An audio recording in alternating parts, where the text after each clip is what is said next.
Welcome back everybody to linuxacademy.com. My name is Terry, and in today's course we continue our exploration of Docker. So now that we've got all of the introductions and the initial discussion for Docker down, let's go ahead and jump right in. And what we're going to do in this video is we're going to install the Docker daemon. Now, whether you're using CentOS based distribution or a Red Hat based distribution, RPMs, or whether you're using Debian or Ubuntu, overall, the process is exactly the same in that we're going to add the repository, the official Docker repository, to our repository configuration. Now, we're going to be using CentOS version 7.2 or 3, I believe, at this point in time. However, the Docker that's available in the default repository, which is generally fine, tends to be several revisions behind the latest version. And since we want to use the latest version with all of the enterprise functionality that it has, as it was recently released in the beginning of March of 2016, we want to be able to use the latest version. Now, for Ubuntu and Debian systems, when we're talking about the Docker daemon, you're talking about docker.io, because there's a a conflicting Docker package for Ubuntu and Debian systems. For CentOS and Red Hat 7 systems, you can do, for example, we can do a sudo yum search for Docker, and we'll see there's a number of packages, including the plain old Docker package, which is for our containers.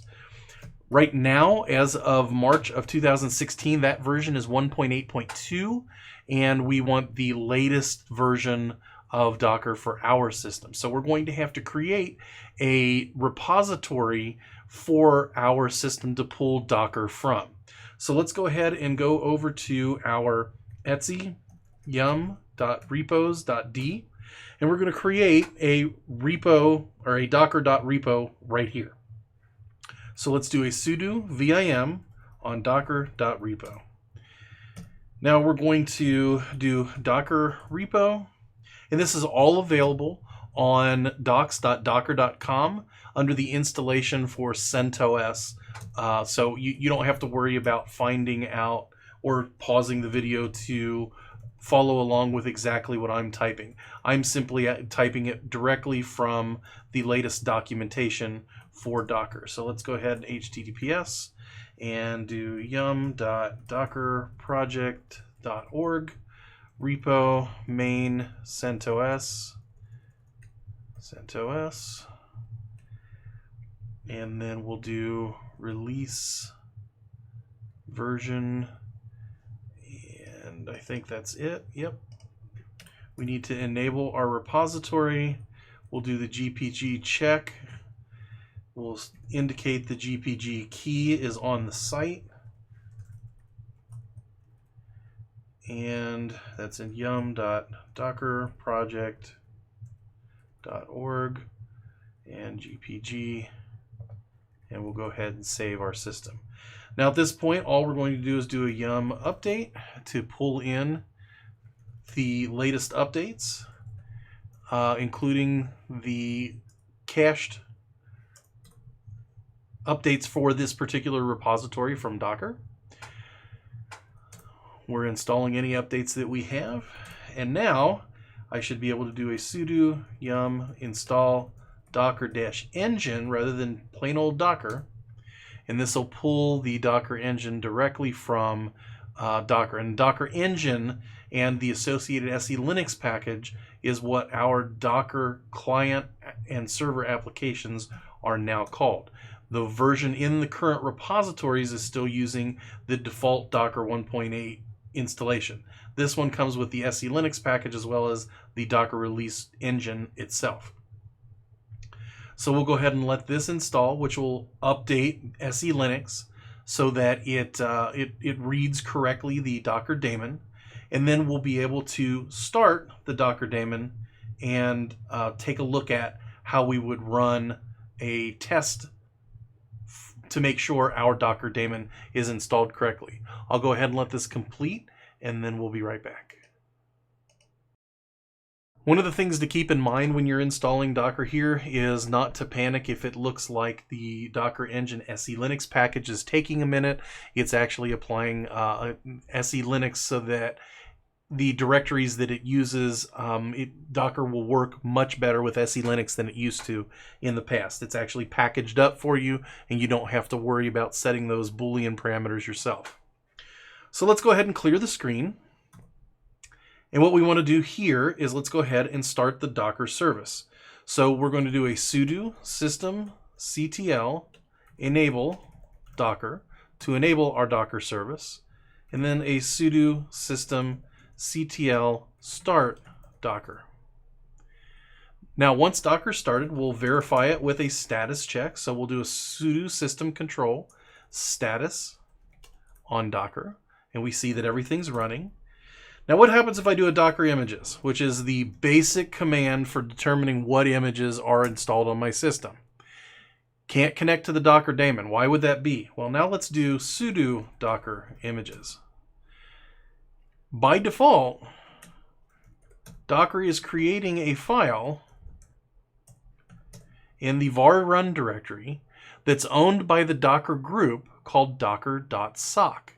If you're not a member of that group, or you're not root, by default, you do not have access to the Docker daemon.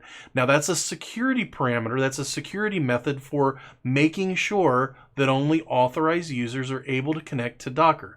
Now, some implementations require root access to run Docker. That's really up to your implementation. In production, that's not uncommon for Docker to require root access, in other words, to run as sudo or as the root user for production level Docker. However, on a system like this where we've got a test account, what we want to do is let's do a user mod dash, let's do a sudo user mod test dash g Docker.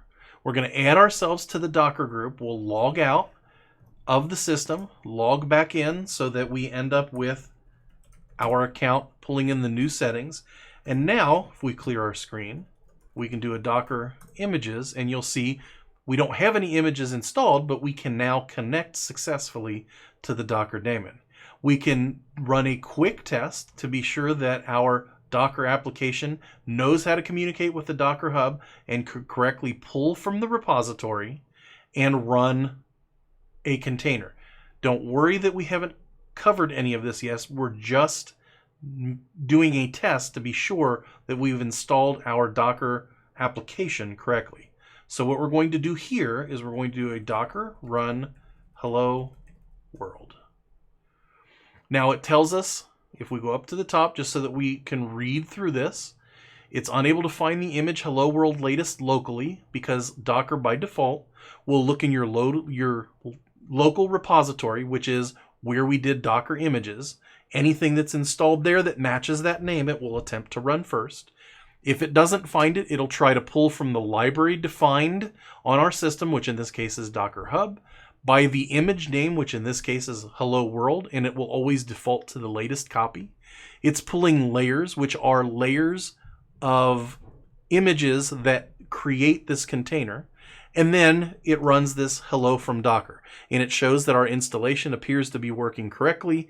To generate this message, it gives us some information. Try something more ambitious. You can run an Ubuntu container with Docker run-it, Ubuntu bash. We'll get into how we pull these containers and manage our local repository in a separate video. But right now, we've added the default Docker repository, so our version is the latest version, which happens to be 1.10.3, and the one in the repository right now is 1.8.2. So we're running the 1.10 production build of Docker, which is a later version and includes the SE Linux updates so that we don't have to manually apply them, as well as supports UCP and DTR, which we'll cover when we talk about enterprise components for the new Docker build and release, as well as the certification and Docker data center. Right now, we're configured to look at the Docker Hub. We can pull images, and a non-privileged user can operate with the Docker daemon. So we've got everything set up on our system. We'll dive in next and take a look at how we can start using Docker and installing containers on our system for local use. But for installation and initial configuration of our Docker application, that's all there is to it. My name is Terry for Linux Academy.